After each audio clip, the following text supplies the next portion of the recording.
राज्यात आरक्षणाच्या मागणीसाठी आंदोलक हजारोंच्या संख्येने मुंबईत दाखल झाले, पण राहण्याची आणि खाण्याची योग्यरित्या सोय नसल्याचा आरोप करत आंदोलकांनी ठिकठिकाणी ठिय्या दिला आणि मुंबईकरांना वेठीस धरत थेट महापालिकेसमोर रास्ता रोको आंदोलन केलं।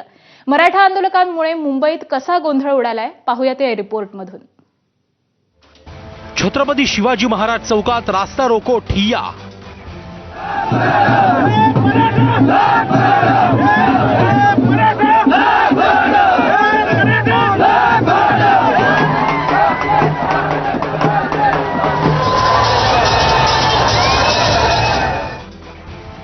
छत्रपती शिवाजी महाराज टर्मिनसकडे येणारे सर्व रस्ते ठप्प।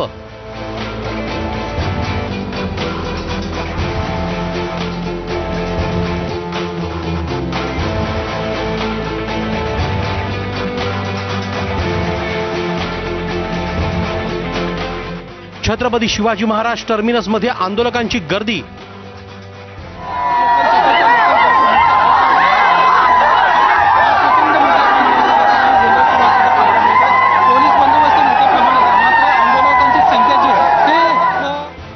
चौकातल्या सिग्नलवर चढून आंदोलन।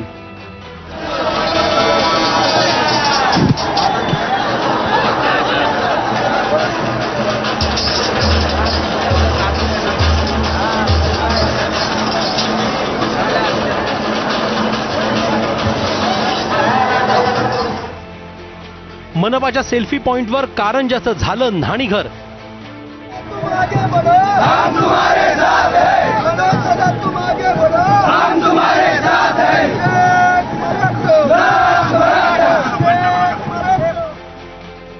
आंदोलकांना समजावण्याचे पोलिसांचे प्रयत्न।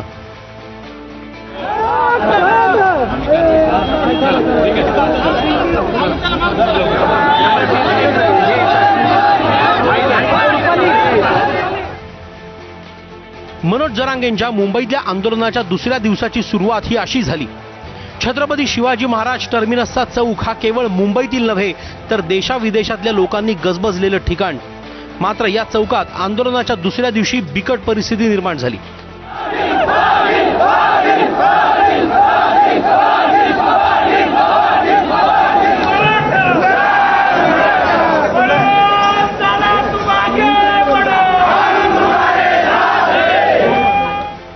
आझाद मैदानात काल रात्रभर पाऊस झाला, त्यामुळे संपूर्ण आझाद मैदानात अक्षरशः चिखलाचं साम्राज्य पसरलं होतं।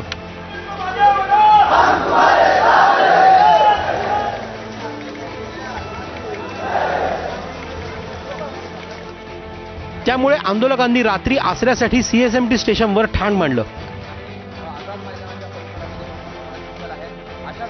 काही जणांनी आसपासच्या इमारतींखाली आश्रय घेतला, तर उरलेले बहुतांश आंदोलक आझाद मैदानात भिजत होते।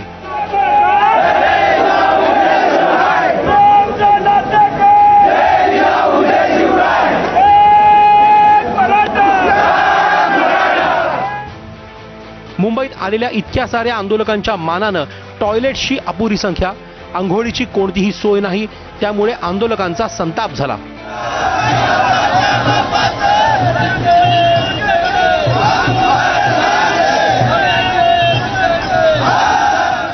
पाऊस चालू आहे तर अडचणी आहे, संडासला जागा नाही, कुठं थांबायला जागा नाही, कुठं राहायला सोय नाही, पाण्यामध्ये भिजत असे आम्ही उभं आहोत। आम्हाला कपडे सुद्धा बदलले नाहीत दुसरे, अशी अवस्था आहे आमच्या। काय खाल्लं का नाही? खाल्लं का नाही? काही खाल्ला, एक बार खिचडी खायला सर, आता खिचडी नाही, दुमार काही नाही। एकदा जेवण करायला, दुमार जेवायला नाही, खायला नाही, काहीच नाही। हॉटेल बंद आहेत, समजा बंद आहे। आम्ही रात्र पाण्यात आहे, आम्ही रात्र पाण्यात आहे। झोपलं नाही? हा, झोपलं का नाही? नाही झोपलं, हाय असं आहे, हाय 2 दिवस झालं झोपलेलं नाही आम्ही, हाय असं आहे। आम्ही जात नाही इथनं, आम्ही इथनं हालत नाही। जोपर्यंत सरकार आल्याशिवाय आरक्षण घेतल्याशिवाय आम्ही हालत नाही इथनं। आम्ही आरक्षण जोपर्यंत भेटत नाही तोपर्यंत आम्ही मुंबई सोडणार नाही। सरकारने पूर्ण खाऊघर बंद केलं आहे, मराठी मुंबई सोडते, परंतु आम्ही 1 महिन्याचं राशन घेऊन आम्ही मुंबई सोडणार नाही। पानिपतमध्ये लढाई केलेले मराठी असे तशी दुकान बंद केलं तर मराठी जात नसतात। रे रोडला पार्किंग जे आहे ते गुडघ्याभर पाण्यात आम्ही रात्रभर उभा टाकून हे केलेलं आहे। 1 दिवस झाला इथं व्यवस्था नाही, काहीच नाहीये। या संतापाचा उद्रेक रस्त्यावर पाहायला मिळाला। सकाळी आझाद मैदानावर येण्यासाठी हजारो आंदोलक सीएसएमटी चौकात जमा झाले। त्यात गैरसोयींनी त्रस्त आंदोलकांची भर पडली।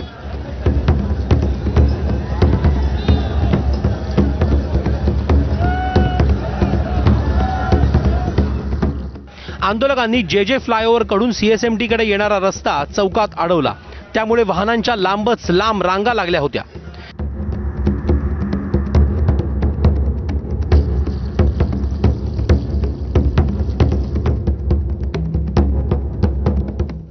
काही आंदोलकांनी थेट पिण्याच्या पाण्याच्या टँकरमधील पाण्याखाली आंघोळ सुरू केली.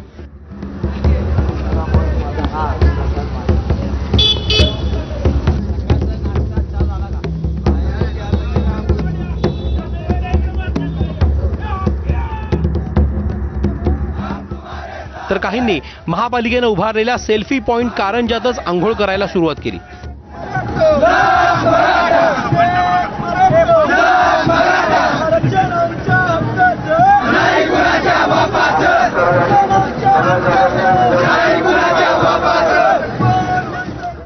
काही आंदोलक थेट चौकातल्या सिग्नलच्या खांबावर चढले.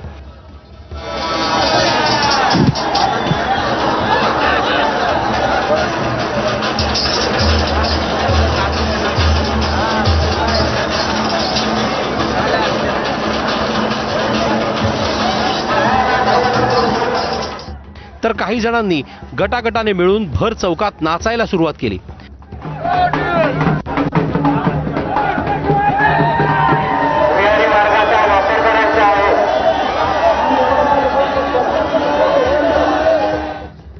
काही आंदोलकांनी रस्त्यात अर्धनग्न आंदोलन सुरू केलं.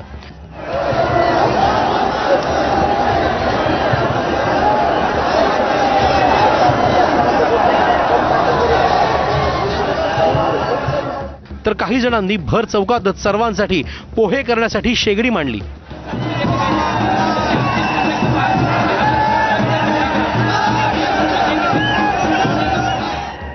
रस्त्यावरच्या आंदोलनाचं लोण थोड्याच वेळात CSMT स्थानकात पोहोचलं. तिथे शेकडो आंदोलकांचा उत्साह अनावर झाला होता.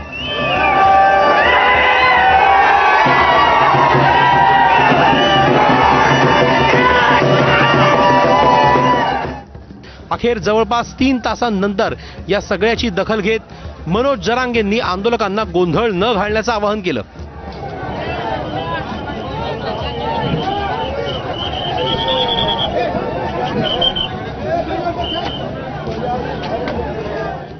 ज्या स्पॉटवर पोर असतील त्यांना विनंती आहे, संयम धरा, वाट बघू आपण. शांत राहा, आपण वाट बघू. रस्ते तुम्ही रस्त्याला गाड्या लावण्याऐवजी त्यांनी सरकारनं आणि पोलिसांनी दिलेल्या मैदानावर लावा, माझी विनंती आहे तुम्हाला. आंदोलकांची समजूत घालण्यासाठी मुंबई पोलिसांचे बडे अधिकारी रस्त्यावर उतरले होते.